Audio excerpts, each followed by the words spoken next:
Me encantó este gráfico, quiero decir, pero ahora Diego nos va a explicar en qué consiste todas estas líneas que No estamos sé qué viendo. quiere decir Facimex Research UDESA. Sí. Bueno. No, Facimex es una casa de bolsa que lo publicó y le dan el crédito a ustedes. Se ve que Bueno, se lo dan también a ellos mismos, digamos. Bueno, no importa. está bien. Este, Pone la aclaración. bueno, ¿qué quiere decir esto? Durante muchos años la inflación fue, yo diría desde el 21, desde marzo del 21, la inflación fue el principal problema de los argentinos y se fue agravando, que creo que es la línea azul que está ahí, se fue agravando hasta marzo más o menos del 24, donde empezó a caer. Empezó a caer y lo reemplazaron básicamente los bajos salarios y la pobreza como principal preocupación de los argentinos, conjuntamente también con la falta de empleo y la seguridad, ¿no?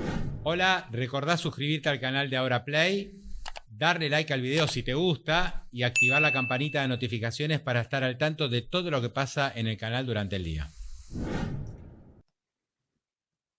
Pero ¿qué te muestra el gráfico? El gráfico te muestra la evolución desde el 19 de los principales problemas, ¿no? Cómo suben, bajan y demás, como para tener una idea general de cómo fue evolucionando la opinión pública sobre cada una de las preocupaciones. Perfecto. A ver, la línea que está arriba de todo, que es ese color medio azul, ¿no? Medio azul Sí, esa es la inflación. ¿Qué es la inflación? Sí. Preocupación por la inflación. Fíjense cómo a partir del 2022, cuando le preguntaban a la gente qué es lo que más le preocupa, mayoría de respuestas, inflación, pero despegándose plenamente respecto al resto. Perdón, desde el 21, como te dije. 21, eso, sí. Desde el 21, sí. Correcto. Ya en el 22 como que se va a las nubes, ¿no? De hecho, mirá, fíjate que inflación era ya por marzo del 19 un problema, ahí está cortado, pero desde el 18 viene siendo una preocupación de los argentinos. Después se reemplazaba por el tema corrupción cuando llega Alberto Fernández y demás al gobierno. Pero eso es porque casi ya te diría es como un clásico. Cuando llega algún peronista al gobierno, inmediatamente el resto de la sociedad lo primero que piensa es en corrupción. Eso, independientemente de que haya o no haya casos, etcétera, es casi como se activa naturalmente. Y después nuevamente vuelve a surgir inflación hasta, yo diría, marzo más o menos, que después del 25 puntos de diciembre, primer mes de Milei, ya empieza a notarse como que, bueno, la caída es notable. Ahora, por ejemplo, en estos meses la inflación está como en quinto, sexto lugar y emergen como principales preocupaciones el tema de los salarios, el tema de la pobreza y también la falta de trabajo. Claro, fíjate, a partir de aproximadamente, acá no se ve con exactitud, pero yo diría mayo, que la inflación baja al 4 y empieza en los niveles de 4, ahí ya deja de ser un tema, sí, por supuesto a todos nos preocupa, ¿no? La inflación, pero ya deja de ser un tema tan estricto y acuciante para la sociedad como lo fue en los años anteriores. Sí, así es. Pero bueno, esto indica también un cambio, varias cosas indica esto, ¿no? Indica, primero, yo te diría, un gol del gobierno es la reducción de la inflación y por lo tanto inmediatamente una percepción de que ya deja de ser un problema por parte de la opinión pública, pero también una desventaja, y es que hay nuevas preocupaciones que empiezan a emerger, muy probablemente como efecto colateral de las políticas de reducción de la inflación. Sí, ahí para entender un poquito más, y después voy a mostrar otro gráfico que también se ayuda. El gráfico, perdón, la línea roja, que son los salarios. Los salarios no eran un tema que preocupaba tanto y cómo va creciendo. Hoy es número uno, ¿no? El tema del nivel de salario. Exactamente. Fíjate que, qué sé yo, La tendencia ha sido para arriba. en el 2020, en el 2021, ya empieza a preocupar en el 22, 23, pero está por debajo del 20%. Ni bien empezamos este año, los salarios, la preocupación por los bajos salarios levantó muchísimo y hoy es el principal problema, sí, claramente. Sí, y por otra parte, estoy viendo la línea verde, pues digo, lo que baja es la preocupación por la inflación y lo otro que baja bastante notablemente es la de la corrupción. O sea, la gente siente evidentemente que este gobierno no tiene tanto problema de corrupción como en el pasado. No sé si es eso lo que la gente siente. A mí me parece que hay un problema de saturación. Cuando empiezan a preocupar muchas otras cosas, O sea, bueno, esa no es tan importante. Correcto. Ahí, a ver, Diego, tengo para compartir otro gráfico. Es este, ¿no? Es el Es un mismo gráfico. ahora, sí. Es el mismo mostrado con un poquito más de claridad. Entonces, Sería el último corte, ese es el último corte de la medición, claro. Claro, claro, ahí está, ahí para ver el último corte. Entonces, bajo salario, 37% es lo que más le preocupa. Después de la caída récord de poder adquisitivo que tuvimos tras la última devaluación, la de diciembre. Después pobreza, 36%, inseguridad. Inseguridad siempre está, ¿no? Siempre está ahí presente. Y sube, baja. Tuvo momentos muy altos allá por el 15, 16, 17. Fue una preocupación central. Pero bueno, no preocupaban tanto los otros asuntos, por eso estaba, ¿no?, en las principales preocupaciones. Y la inseguridad empezó a ser un tema, el segundo problema más importante, en el 23. En el 23 fue un tema importante. De hecho, el 23, los dos temas que dominaron, y para mí era, digamos, eran los dos grandes temas de la campaña electoral del año pasado, eran la inflación y la inseguridad. Y vos tenías dos candidatos en la oposición, uno que iba por el tema de la inflación y otra que iba haciendo hincapié en el tema de la inseguridad, ¿no? Hoy son aliados, ¿no? Que son Javier Milei y Patricia Bullrich. Pero bueno, la inseguridad empezó, no tanto cayó en volumen, sino que, bueno, hay otras cosas que la desplazaron. Claro. Diego, han pasado 10 meses. Justamente está muy bueno que tengamos esa charla, porque aparte se cumple como un número medio redondo, ¿no? Justo se cumplieron 10 meses de gobierno de Milei. ¿Cuál es tu opinión, más allá de mostrar los números, cuando ves estos datos y decís, che, a ver, ¿cómo le está yendo al gobierno de Milei? ¿Cómo debería tomar estos datos el gobierno? Bueno, en primer lugar, el gobierno perdió 9 puntos desde que llegó, casi, o 10 puntos, digamos, casi un punto por mes. Llegó con 55% de votación, más o menos, y fue esa la aprobación que tuvo en diciembre. Y después fue perdiendo, qué sé yo, perdió de entrada 4 puntos para enero, ¿te acuerdan? Con todo el tema de la negociación en el Congreso, de la ley que se cayó y demás. Y después, bueno, tuvo momentos de 48, 49, 50, 48 y ahora está en 46% de aprobación.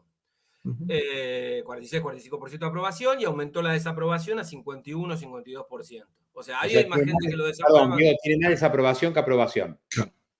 Tiene más desaprobación que aprobación, claro, sí. Correcto. Pero son dos contingentes que son casi similares, digamos, en cantidad, ¿no? Yo siempre suelo decir desde hace rato que está mitad y mitad, aunque ahora empieza a crecer la mitad de los que desaprueban al gobierno. Claro. Pero tiene 46 puntos, que es bastante, digamos, ¿no? No es para despreciar, sobre todo por las características de la fuerza política de Javier Milei, y en segundo lugar por el tipo de medidas que llevó adelante, ¿no? Uno hubiese esperado en Argentina, o al menos el diagnóstico y el temor que tenían muchos políticos es que con medidas de estas naturalezas vos te caías debajo de 30 puntos de aprobación. Claro. ¿No? Esto no le pasó a Javier Milei. Así que, en primer lugar, tuvo el efecto del desgaste de la gestión, de las medidas que tomó, de los problemas de la gestión de esa especie de nueva coalición que es su fuerza política, pero no lo desgastó al punto tal de poner en riesgo, digamos, ¿no? La credibilidad del gobierno.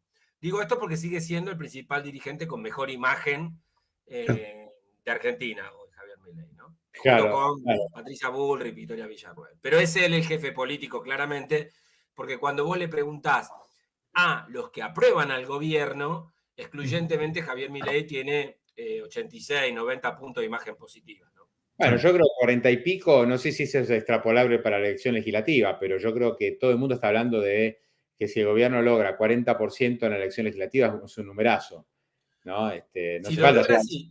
A ver, aprobación no es voto, pero es un indicador de del respaldo que puede llegar a tener el gobierno en una elección, ¿no?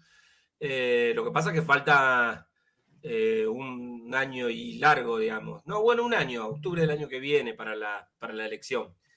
Y supongamos lo siguiente, si la tasa de caída de la aprobación sigue siendo la misma, va a llegar con bastante menos el gobierno a la elección de octubre. Claro. Aunque no es una inercia, ¿se entiende? La aprobación no es que una vez que tenés poder levantar, como te podés derrumbar rápidamente. le pasó a Alberto Fernández, ¿no? Tenía 70 puntos de aprobación en marzo del 2020 y terminó el año con 32 puntos de aprobación. Entonces, pueden pasar esos derrumbes. Y mi impresión es que, y ya hablando más de la coyuntura en general, es que el gobierno pende de un hilo, porque, por ejemplo, en estos días tiene la capacidad de sostener el veto al límite, el veto presidencial.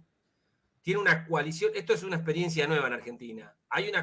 Tiene que formar coaliciones para sostener la posición unilateral del gobierno. O sea, son coaliciones de minoría, ¿no? Porque son 84 senadores contra 160, 70 diputados. Entonces tiene que formar coaliciones para sostener su veto. Por lo tanto, claramente, las decisiones que está implementando son decisiones de minoría, porque desde luego no las puede lograr, ¿se entiende? Salvo la ley base, después no pudo controlar las decisiones legislativas, ¿no? Entonces, estas posiciones de minoría que tiene el gobierno y que las sostiene, va a tener que garantizar durante un año poder sostenerlas. Y esas coaliciones, cada vez que se hacen, son ad hoc. Todos sabemos la negociación que hay con Macri, con con el otro. Dinero o cambios de política pública que pueden costar algunos legisladores provinciales, son juegos que, se van a ir desgastando a lo largo del tiempo. Y, como todos sabemos, si bien los bonos y las acciones, digamos, del gobierno se dispararon después de que pudo sostener el veto, también sabemos que los mercados pueden llegar a ser muy volátiles el día que el presidente no pueda sostener un veto. Mira, Diego, acá Lucas dice algo que un poco los que estamos en temas financieros y económicos coincidimos. Por ahí no es la visión de alguien que está más en política. Siempre se vota con el bolsillo, en todo momento y en todo lugar, la gran mayoría. Esta frase de "es la economía estúpido". O sea, si la economía repunta, si el año que viene la inflación baja, no sé, ahora estamos en el 3 y pico, va al 2%. Si la economía crece 5%, la verdad que dudo que a Milei no le vaya bien en la elección del año que viene. De hecho, no es solo la economía. De hecho, durante el año, salvo el tema de la inflación, en términos de actividad económica y consumo y salarios, digamos, uno hubiese esperado, la preocupación por los salarios significa que la gente no le está alcanzando. Uno entonces hubiese esperado que el gobierno se derrumbe desde el punto de vista de la aprobación. Y eso no pasó. Por lo tanto, hay otros elementos, además de la economía, que explican el respaldo o no del gobierno. Hoy, de hecho, al gobierno lo que permite el alto nivel de respaldo que tiene el gobierno es más la expectativa de que las cosas salgan bien que el desempeño presente del gobierno, ¿no? Claro, que esa expectativa hay que ver cuánto dura, ¿no? También. Claro. Está muy bien. Digo, muy interesante.